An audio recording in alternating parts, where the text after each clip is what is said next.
I'm Clara. I'm 32 years old. And I guess you could say I have a pretty bubbly personality. People always tell me I light up a room. I'm the kind of woman who knows what she wants. And I don't exactly hold back when I've got something to say. It's part of my charm, right? At least, that's what I tell myself. My husband, Forrest, might have a different opinion. He'd probably call it something else entirely. Forrest is 34. He's smart, driven, and honestly, he's got this whole rugged self-made man thing going on that women fawn over. I'm not blind. I see how people look at him. He didn't go to college. Didn't even finish high school. But somehow, he's made a success out of himself.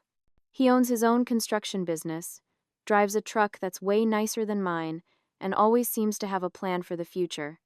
And then there's me, Clara, the college grad with a marketing degree, stuck working part-time at a boutique because it's low stress. To be fair, Forrest has never thrown his success in my face. He doesn't have to. It's there, plain as day, every time we're around my family or our friends. I mean, how many times can I hear, "Wow, Forrest, you're so impressive," before it starts to feel like a personal jab? I went to school. I did everything right. And yet here I am, watching my husband, who doesn't even have a diploma, pull ahead of me in life like it's nothing. I hate to admit it, but sometimes it eats at me. Not in a way I can really explain, but more like this little, gnawing voice in the back of my head. It's not fair, I think. I should be the one people admire. I should be the one who's thriving. But no, it's always Forrest. He's the golden boy. And I'm just his wife. The girl who married up. The teasing started as a joke. At least, that's what I told myself. It wasn't like I woke up one day and decided to be cruel. It just kind of happened, little by little. My family was over for dinner one night. The smell of roasted chicken filled our dining room, the one Forrest had painstakingly renovated himself. He was talking about a new project, his hands moving as he described blueprints and timelines. He made some offhand comment about not needing a college degree to succeed. He was smiling, trying to encourage my younger cousin who was struggling with his studies. I laughed. A little too loudly, probably. And then I said it. "Yeah, but at least I know how to spell entrepreneur." The table went quiet for a beat. My dad chuckled, a nervous sort of sound. My mom shot me a look, the one that said, "Clara, don't." But Forrest, he just smiled. That calm, steady smile. And let it slide. That's the thing about Forrest. He never reacts the way I want him to. I don't even know what I want, really. Maybe just for him to get flustered. To admit that maybe, just maybe, I'm smarter than him in some ways. But no, he's always calm, always so damn composed. It's infuriating. That night, for the first time, I felt a tiny toxic flicker of satisfaction. I had landed a hit. I had reminded everyone in that room that despite his big truck and his successful business, I had something he didn't. A piece of paper. A diploma hanging in a frame in our spare bedroom. And in that moment, it felt like enough. That little flicker of satisfaction became an addiction. The teasing became a habit after that. Little comments here and there, always with a smile, always wrapped in just enough humor to pass as a joke. A few weeks later, we were at a barbecue with friends. Someone asked Forrest about his business, and he was explaining his plans to expand into commercial properties. He was passionate, his eyes alight with vision. I chimed in from my lawn chair, swirling the ice in my drink. "Pretty impressive for a guy who didn't finish high school, huh?" Everyone laughed a bit uncomfortably, and Forrest just shrugged it off like he always did. But I saw it. A flicker in his eyes, just for a second. The light dimmed, and I felt satisfied again.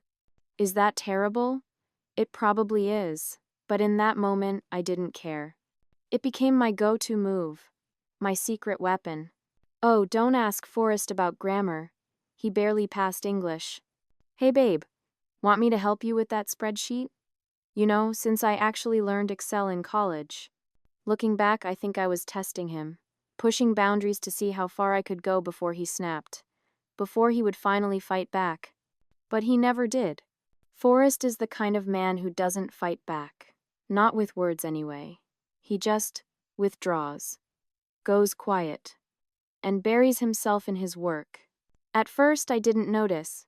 I was too busy basking in my own twisted sense of superiority to realize what I was doing to him. Or to us. He stopped telling me about his day in the same detail. He stopped asking for my opinion on business ideas.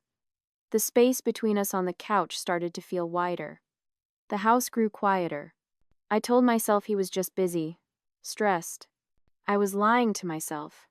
He wasn't just busy, he was building a wall, and every one of my jokes was another brick. Then one day, he didn't come home for dinner. It wasn't like him. Forrest is a creature of habit. Always home by 6, unless he has a good reason. I texted him. An hour passed before he replied. Working late, don't wait up. No explanation. No apology. Just those 6 words. And for the first time I felt a pang of something I couldn't quite name. Guilt? Fear? Maybe both. When he finally did come home, it was past midnight. I was still awake, lying in bed, scrolling through Instagram and pretending not to care. But when I heard the front door open, my heart leapt into my throat. He didn't come upstairs right away. Instead, I heard him moving around in the kitchen, opening and closing cabinets. Not quietly. It was like he was deliberately trying to make noise. Finally, I couldn't take it anymore. I got up, threw on my robe, and went downstairs. Forrest was standing at the counter, eating a cold sandwich like it was the most normal thing in the world. He didn't even look up when I walked in. Late night, I said, trying to sound casual. Yep. His tone was flat, emotionless. Everything okay? I pressed. Fine. And that was it. No explanation, no details, just one-word answers that left me feeling more frustrated than ever. I wanted to demand answers, to ask him why he was being so cold, but something about the look on his face stopped me. He seemed tired, not just physically but emotionally, like he'd finally reached the end of his rope. The next morning, Forrest was gone before I woke up. There was a note on the counter. Left early, don't forget the plumber's coming at 10. That was it. No love you. No smiley face like he used to draw. Just a reminder. It annoyed me more than it should have. By the time he got home that evening, I'd made up my mind. I was going to apologize, not because I felt like I'd done anything truly wrong, but because I couldn't stand the way he was acting. It was exhausting, walking on eggshells around him. He walked through the door, nodded once at me, and headed straight for the kitchen. I followed him. Hey, I said, leaning against the doorway. Can we talk for a second?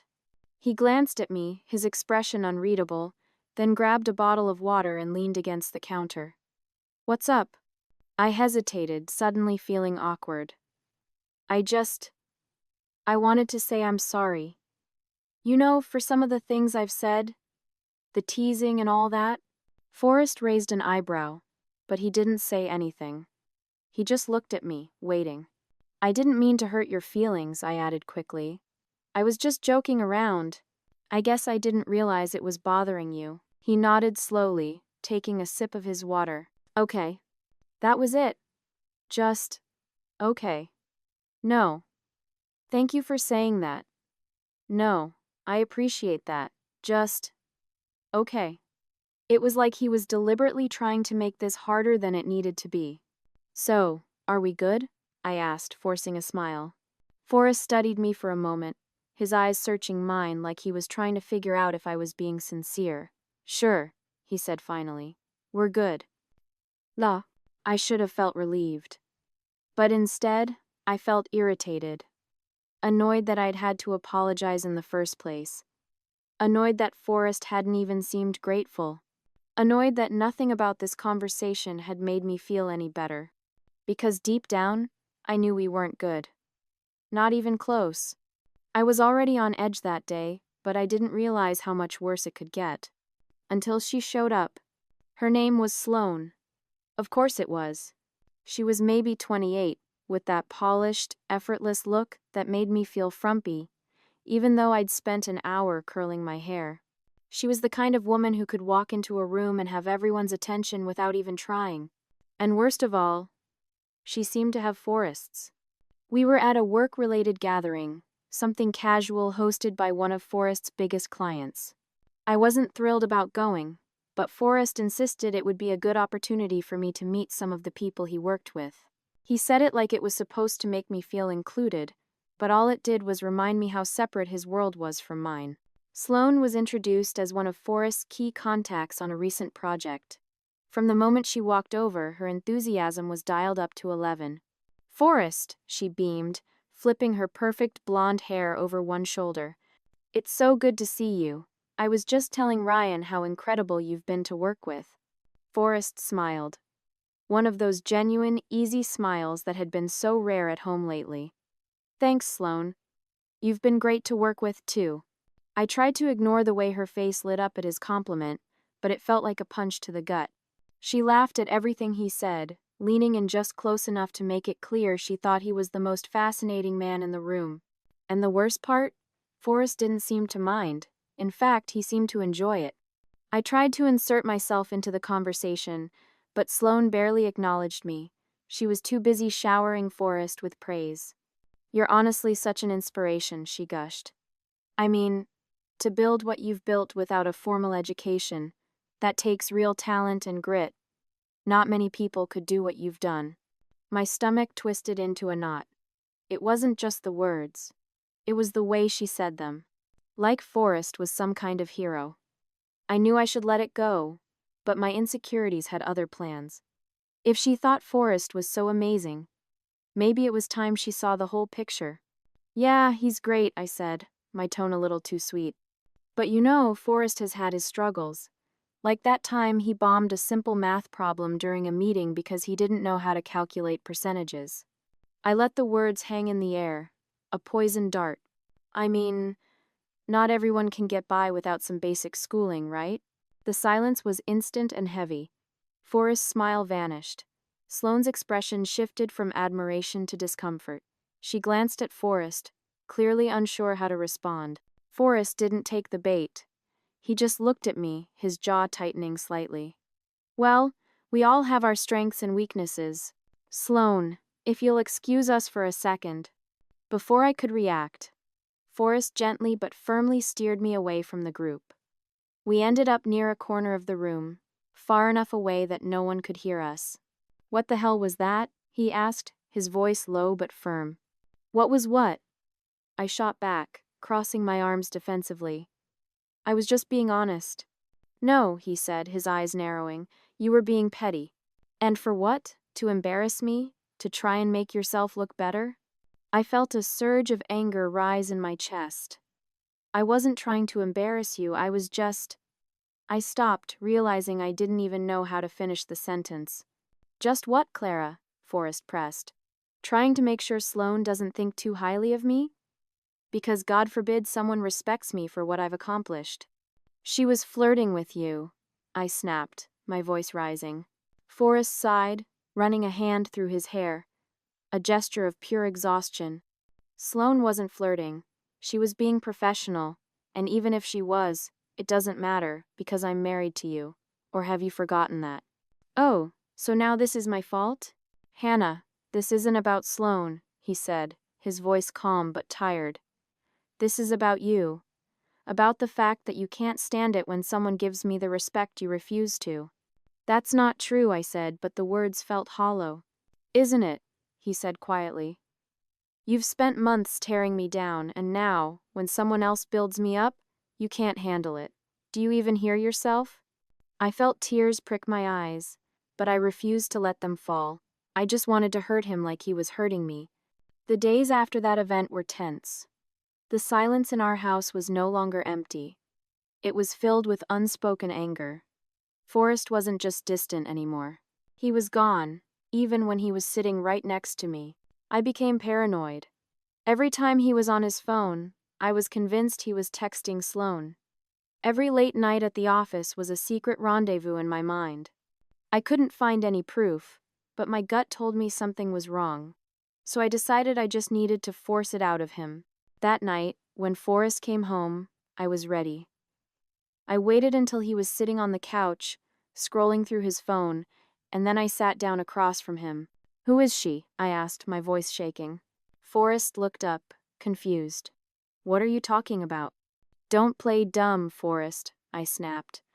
"I know there's someone else. Just tell me the truth." Forrest's expression didn't change. He set his phone down and leaned back. "Clara, there's no one else. I don't know how many times I have to say that. You expect me to believe that? You've been acting weird for weeks. You're never home, you're always on your phone, and don't even get me started on Sloan." "No." He sighed, running a hand through his hair again. "This isn't about Sloan. This is about you not trusting me. I've told you the truth, but you're so wrapped up in your own insecurities that you can't hear it." "Insecurities?" I repeated, my voice rising to a shriek. "You're seriously going to sit there and call me insecure? You're the one who's been distant and secretive." "I've been distant," Forrest said, his voice calm but firm, a terrifying calm, "because I'm tired, Clara.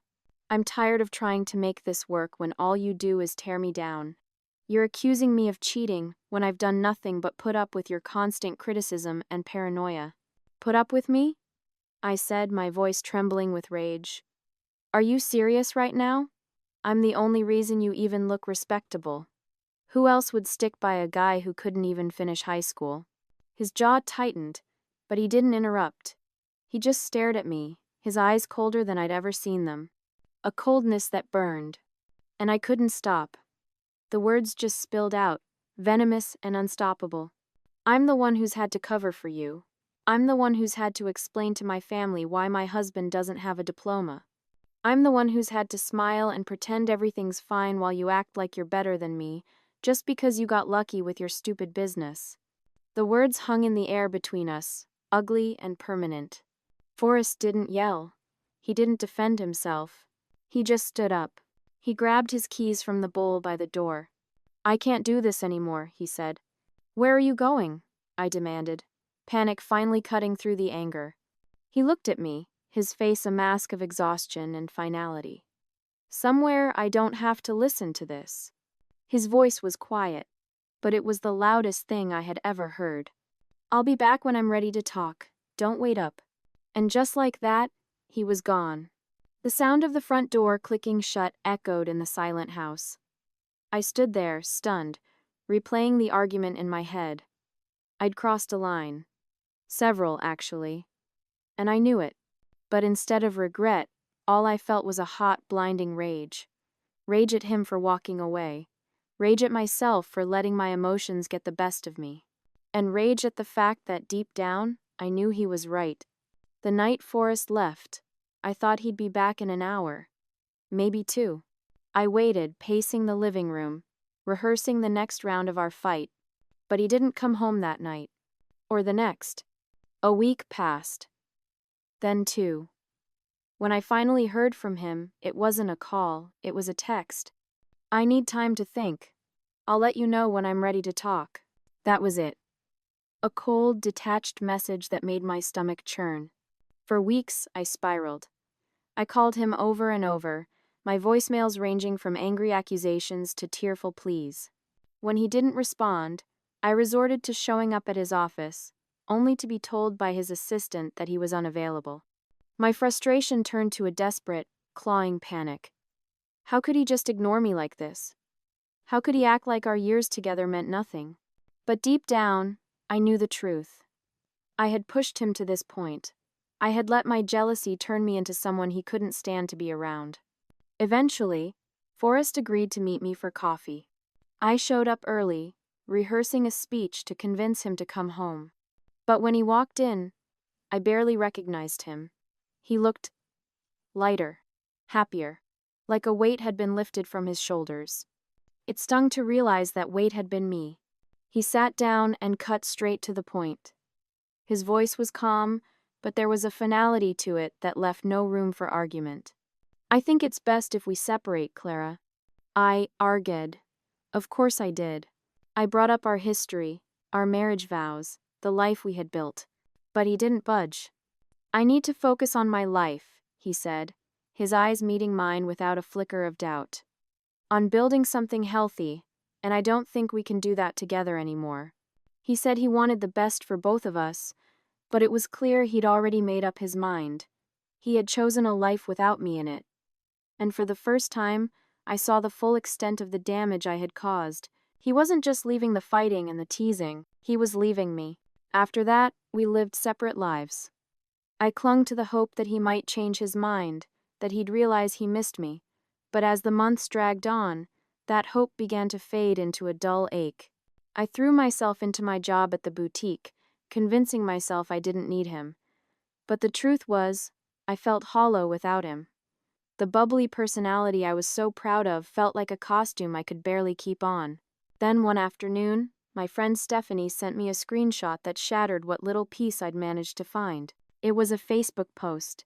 A picture of Forrest with another woman. She was younger, prettier, and practically glowing as she leaned into him, her hand resting on his chest. They were on a boat, the sun setting behind them. The caption read, "So grateful for this man, and everything he's brought into my life." I felt like the wind had been knocked out of me. Stephanie's message came through, seconds later. "Oh my God, is this Forrest?" I didn't respond. I couldn't. My hands were shaking as I stared at the photo, my chest tight with a mix of anger and despair. He had moved on. Not just with anyone, but with someone who looked at him with the admiration I had so cruelly withheld. 2 weeks later, the divorce papers arrived. There was no alimony. Forrest had made sure of that. The papers stated it clearly. I had a degree, a job, and the ability to support myself. He wasn't going to let me take advantage of him anymore. I signed them, feeling a mix of humiliation and a strange, bitter understanding. I didn't deserve anything from him. Months after the divorce was finalized, I saw another post. Forrest and his new girlfriend. They were on a beach somewhere, smiling and carefree. He looked happy, genuinely, deeply happy. And I realized, with a sinking feeling that has never quite left me, that he had every right to be. As for me, I stayed angry for a while. At him? At her. Mostly at myself. But as time went on, that anger slowly, painfully, turned into something else. Regret. I had been given the chance to love a man who was kind, patient, and ambitious. A man who built a life for us with his own 2 hands. And I'd thrown it all away. I had spent so much time trying to tear him down, just to make myself feel a little bit taller. And now, I was left with nothing but the memories of the life I had single-handedly destroyed.